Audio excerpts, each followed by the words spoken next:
Today I'll be pitching to you Blackwood.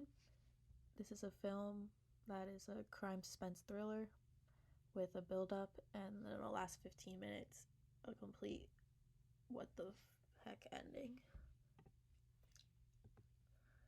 So the film opens up on James. He's a 28-year-old cop in New York. This is 1952 New York City. And he's about to make head detective in his New York police station.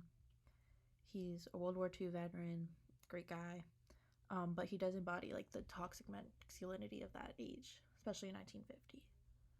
He doesn't really talk about his emotions, and he puts all his effort into his work, which all tends to be a very manly job of, I guess, war and police work.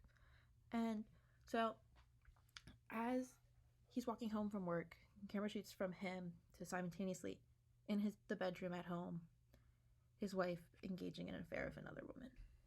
His wife, Rose, is 27, a year younger. She's been with him since she was 17, before he went off to war. And James is a great guy. They're married. They do love each other. But she seeks some emotional vulnerability, this emotional bond that James cannot provide to her, because he doesn't know how to open up. Especially since, if you notice, they don't have kids. And at this time, they're in their late 20s and they don't have kids, and this is a bit weird. And this isn't like brought up until a later conversation when James starts to go through the process of learning how to be more emotional. But she cannot have children, and that's why they don't have kids.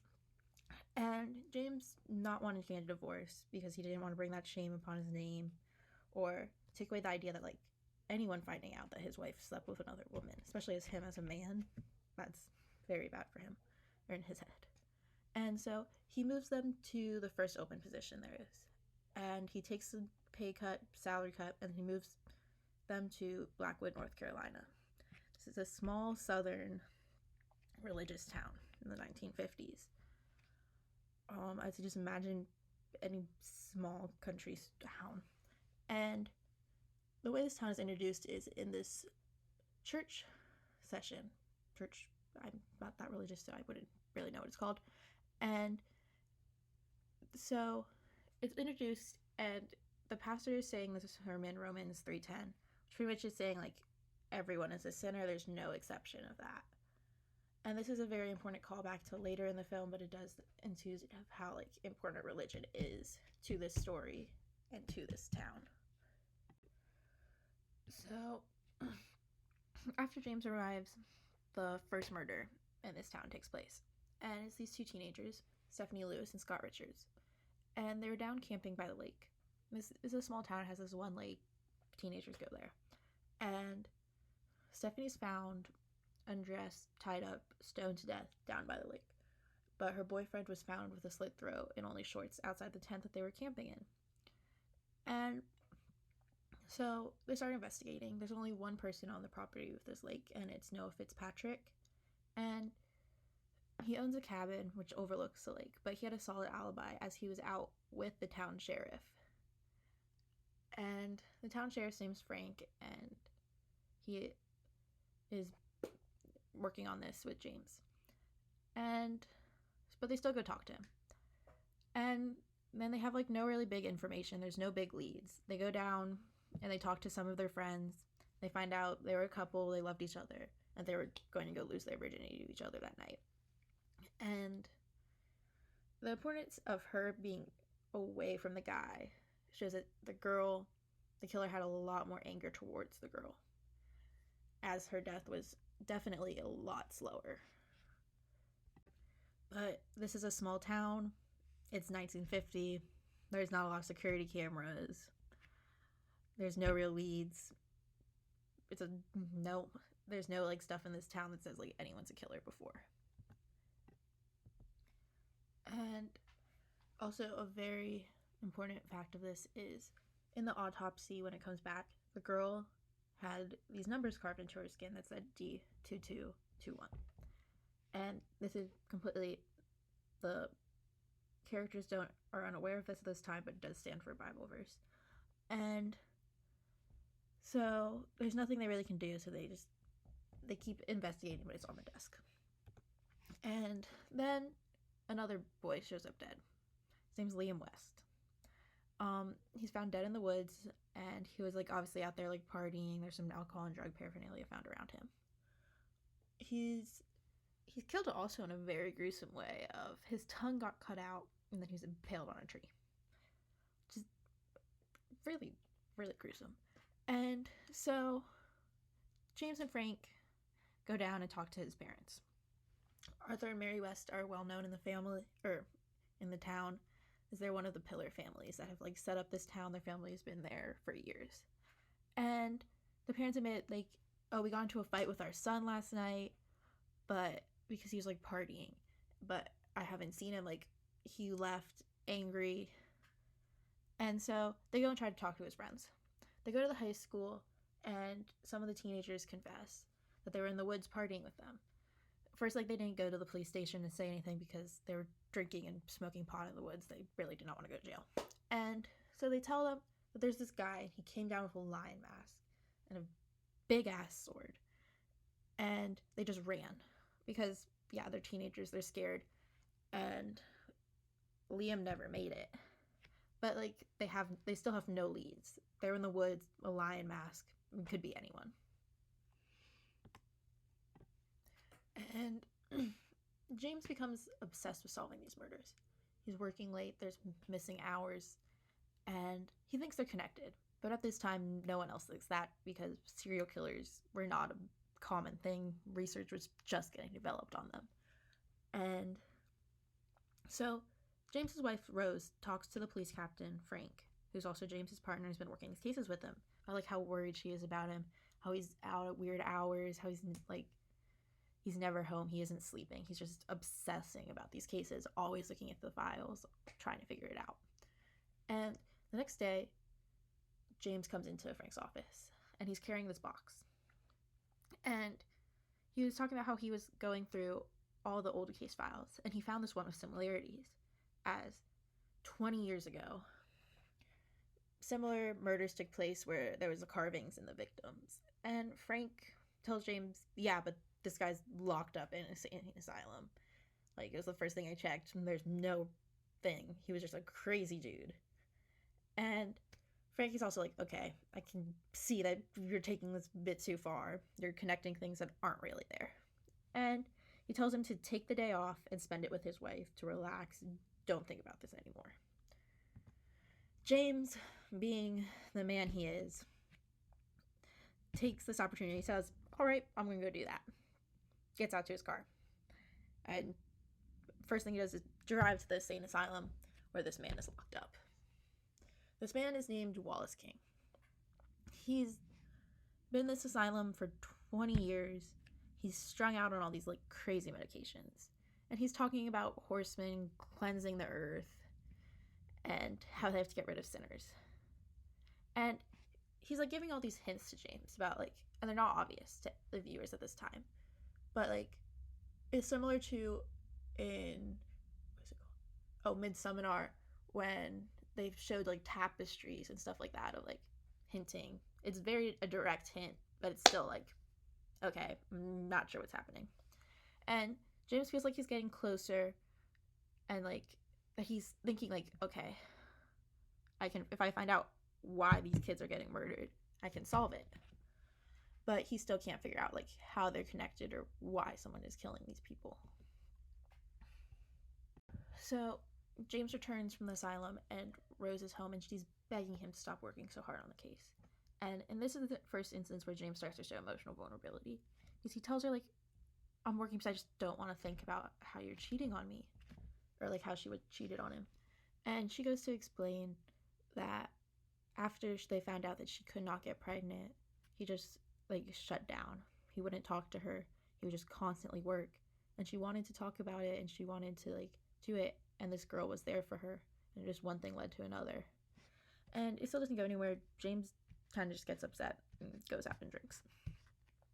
And the next day, Frank takes James out hunting to kind of like get his mind off the case, and kind of like it's an overall bonding scene between these two men. This is where Frank almost takes like a father figure role in James's life. They talk. This is where James finds out Frank was also served in the war, and he lost his brother, and it just bonds them together, as most people that have faced war together have similarities that bond them. And they go hunting, and James is actually an excellent shot. And when they return back from this like hunting, they're called to the morgue, and they're shown that like Liam West also had these markings of D2221 carved into him, and this confirms his James like I guess theory that they were connected. So they now like kind of prove his craziness, quote unquote. Okay, that night, James receives a call that Wallace King committed suicide in this room. Wallace King was the man that he meant to go meet in the asylum. He hung himself. So the next day, he calls Frank. He's like, I'm going to take another day off. Just rest. Think about this case. And he's skeptical, and he goes to investigate, where he finds Wallace's room a mess. Everything's thrown about. The only thing that's organized is his bedside table. Right next to his bed is a Bible, open to the first Bible verse given in the first church scene in the town. And James can't find anything that he didn't hang himself. And so he kind of starts to leave, still kind of clueless. And Wallace's nurse stops him on his way out to reveal that Wallace's real last name was Fitzpatrick, and a man came to see him the day before. And if this wasn't aware, or you do not remember from previous slides, Fitzpatrick was the very wealthy man that owns property on the lake where the first two teens died. So James, who now is like, oh, I might have made a break in this case, he goes to meet Frank at the town's bar and tells him everything he's been doing, and he confesses to him about why he's been trying so hard on the case, about his wife's infidelities. And Frank is just like, it's a very small religious town, Frank's a religious man, and he goes and he's like, maybe you should go talk to God and confess, and like, he can guide you. And James, super drunk, stumbles, walks into the church.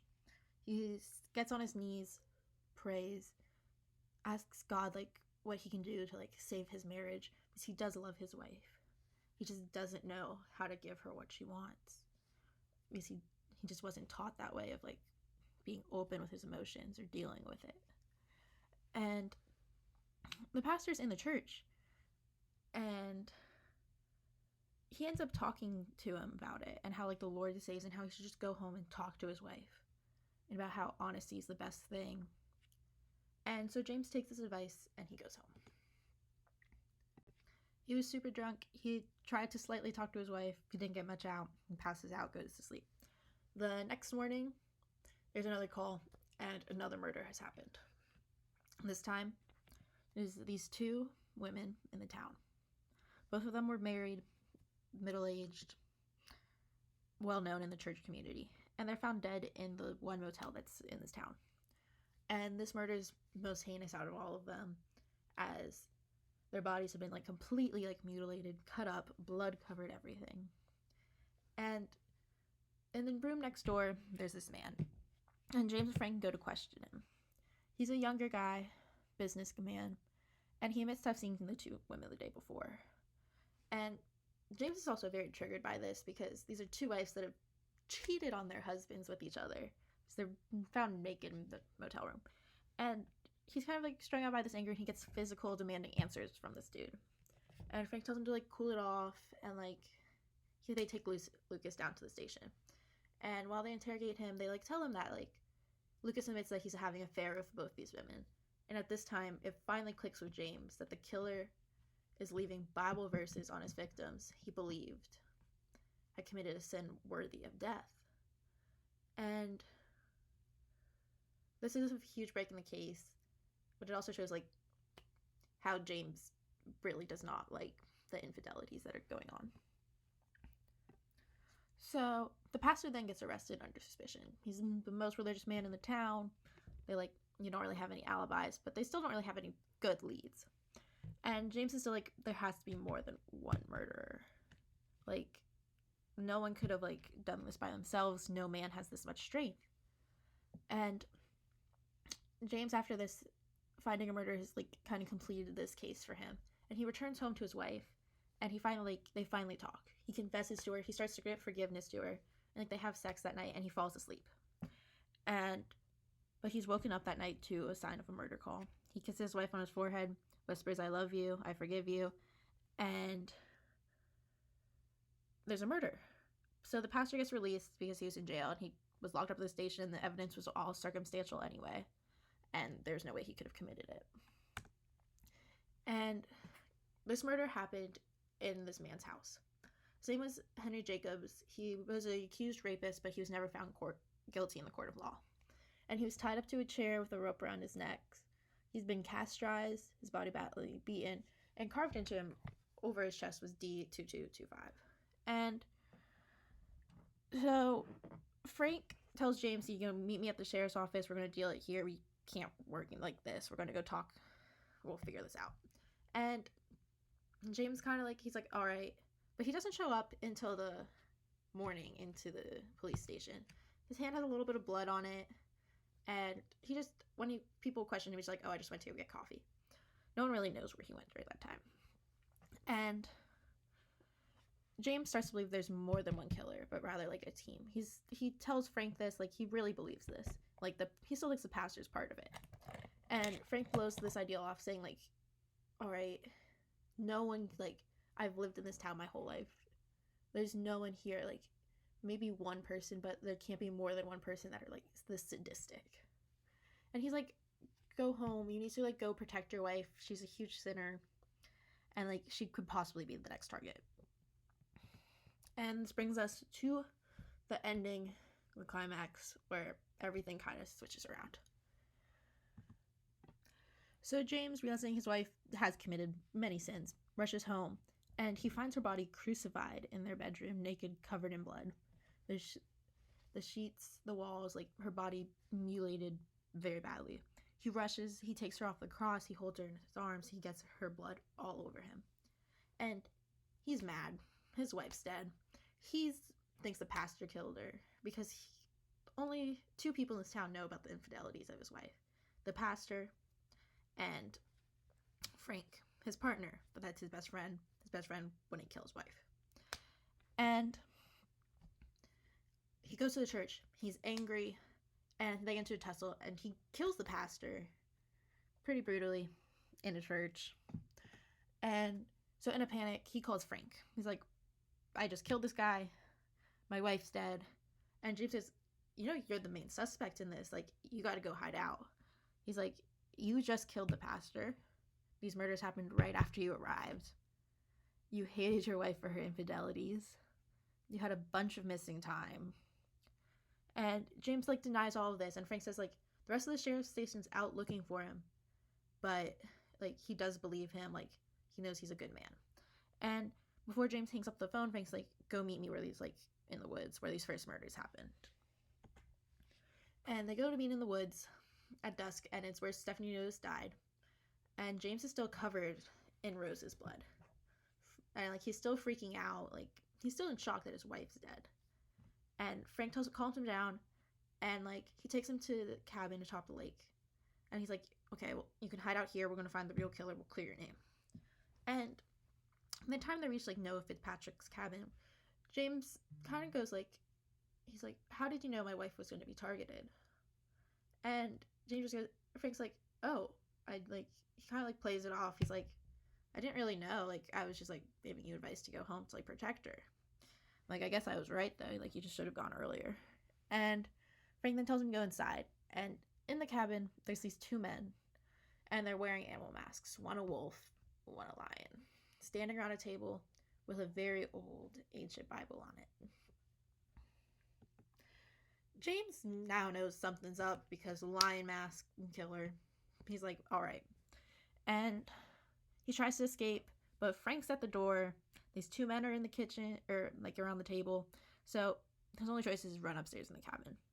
And he runs into this room, and it's this old room, and it's full of these antique artifacts. Swords, scales, these old biblical artifacts. And Frank, he's stuck in this room now. And Frank pulls out his gun and he tells him to sit. And in this room now with all these men reveal themselves to being Noah Fitzpatrick and Arthur West. the richest man in the town and the man whose son died. And this is where they start to explain. Because killers tend to actually be very egotistical and like to explain, they sit there with the gun trained on James and explain to him. And they talk about how they're the descendants of the four horsemen that were sent here by God to like clean the earth. And I think it passes down through father and son. And they go into details about like these of the murders and like how and why they did it. And James goes and he tells Frank, he's like, you're never gonna get away with this. Like, he's also super upset because like Frank was his best friend. And Frank just replies, good thing the dead can't speak, shoots James in the head, and he falls to the floor dead, and the screen goes black, and that's the end. And this is just a short little summary of what the four horsemen of the apocalypse are in the Bible, where these story about where like these killers are coming from. So the first horseman was supposed to be like he came riding a white horse, and it's supposed to like symbolize Christ, and this is like symbolized through like the pastor. It kind of gives a guiding role of like, go talk to your wife, go forgive her in this film. And the second horseman symbolized war and bloodshed. This is the sheriff, a man that went to war. He's taking part in these killings. And the third symbolized famine. He was often shown with scales and bartering. And this is the businessman, as he owns half the town. He controls the prices. He can make or break a town. And the fourth horseman, who rides a pale horse, represents pestilence and death. And this is Dr. West. As he's a doctor, he can kill or save someone's life in that choice. And that's the end.